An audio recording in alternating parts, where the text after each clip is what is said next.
మహిళా రిజర్వేషన్ బిల్లుకు మద్దతుగా కూడా భారీ ఎత్తున బీజేపీ మహిళలతో స్కూటీ ర్యాలీ నిర్వహించింది. అసలు ర్యాలీ నిర్వహణ, సిగ్నేచర్ క్యాంపెయినింగ్ రెండు జరిపారు. ఇదే విషయం మీద మనతో మాట్లాడడానికి బీజేపీ రాష్ట్ర కార్యదర్శి బండారు విజయలక్ష్మి గారు ఒకసారి మాట్లాడించేటువంటి ప్రయత్నం చేద్దాం.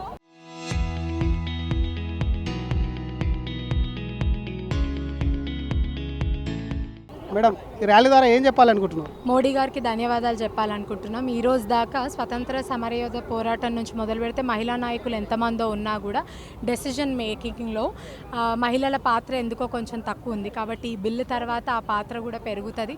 ఇప్పుడు అసెంబ్లీ ముందు దాకా ఈ ర్యాలీని తీసుకురావడానికి కారణం కూడా అదే. రేపు భారతీయ జనతా పార్టీ ఎమ్మెల్యేలు దాదాపు 60 మంది పైచీలకు మహిళలే వస్తారని మనస్ఫూర్తిగా భావిస్తా ఉన్నాం. కాంగ్రెస్ కొంత వ్యతిరేకిస్తుంది. పాత దాంట్లోనే మహిళా రిజర్వేషన్ ఉండే, ఇప్పటికిప్పుడు డీలిమిటేషన్కు మహిళా దానికి ఎందుకు పొంతన పెడుతున్నారు, అడావిడి ఎందుకు అంటున్నారు?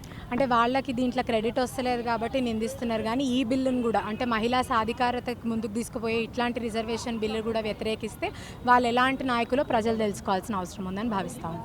అంటే పూర్తి స్థాయిలో మహిళలంతా చైతన్య పడతారా ఈ బిల్లుతో? ఖచ్చితంగా. అంటే కొత్త నాయకులు రావడానికి అవకాశం ఉంటుంది, ఉన్న నాయకులు ఇంకొంచెం పై స్థాయికి పోవడానికి అవకాశం ఉంటుందని నేను నమ్ముతాను. కానీ మహిళలు వచ్చినా సరే కానీ వాళ్ళ భర్తల పెత్తనం ఎక్కువ ఉంటుంది, వాళ్ళ భర్తల్ని పెడుతుంటారు, అట్లాంటివి జరగదంటారు? కాలం మారింది. అంటే ఇంట్లో ఎట్లయితే మహిళా పెద్దరికం జల్లుతుందో ఈ రేపు అసెంబ్లీలో కూడా మహిళా పెత్తనమే జల్లుతుందని నేను భావిస్తున్నాను.